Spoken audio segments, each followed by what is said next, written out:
Towards the end of the second juz, Allah Jalla wa Ala makes mention of Banu Israel.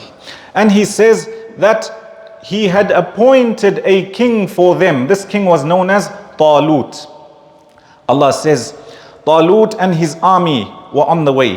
فَلَمَّا فَصَلَ طَالُوتُ بِالْجُنُودِ قَالَ إِنَّ اللَّهَ مُبْتَلِيكُمْ بِنَهَرٍ. Talut tells his army, he says, Allah subhanahu wa ta'ala is going to test you with a river. Allah subhanahu wa ta'ala is going to test you with a river. What was required of them? He tells them that you are not supposed to drink from this river. فَمَنْ شَرِبَ مِنْهُ فَلَيْسَ مِنِّي. Whoever drinks from the river is not from amongst me. وَمَنْ لَمْ يَطْعَمْهُ فَإِنَّهُ مِنِّي. Whoever doesn't drink, or he just takes, as some of the scholars say, a gargle and he spits it out, then he is from me.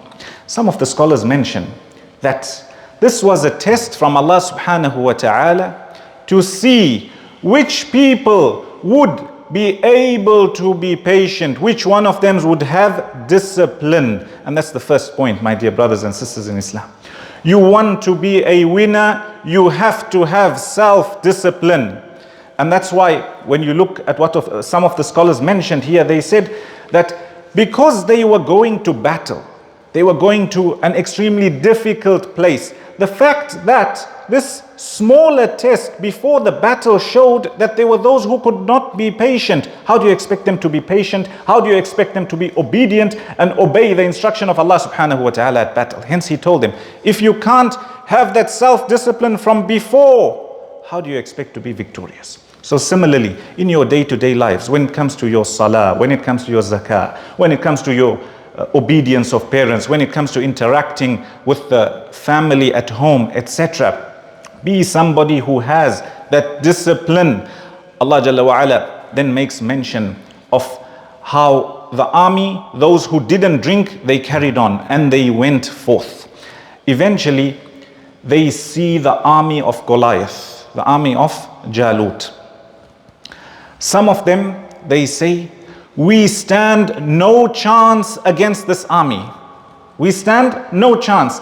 And there are others who say, كَم مِّن فِئَةٍ قَلِيلَةٍ غَلَبَتْ فِئَةً كَثِيرَةً بِإِذْنِ اللَّهِ. There are others who say, how many a time a small army is able to overpower and overcome a large army. And this is the second point I want you to take away.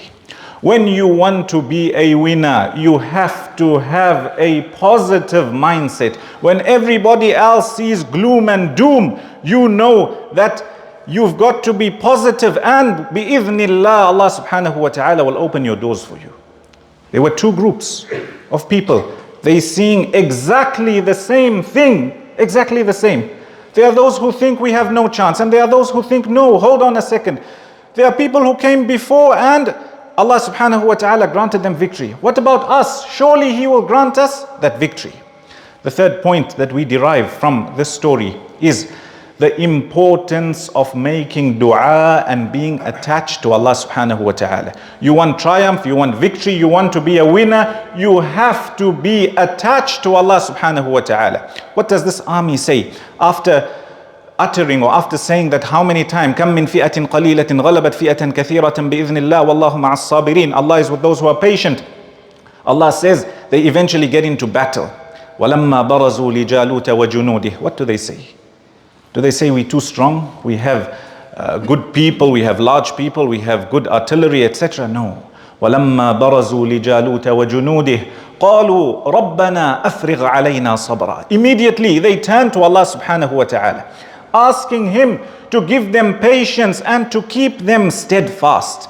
And similarly, we've got to realize whatever goodness comes your way in life is only from Allah subhanahu wa ta'ala and from Him alone. It's not due to our wealth, it's not due to our intelligence, it's not due to our connections. Those are all means. It ultimately comes from Allah subhanahu wa ta'ala.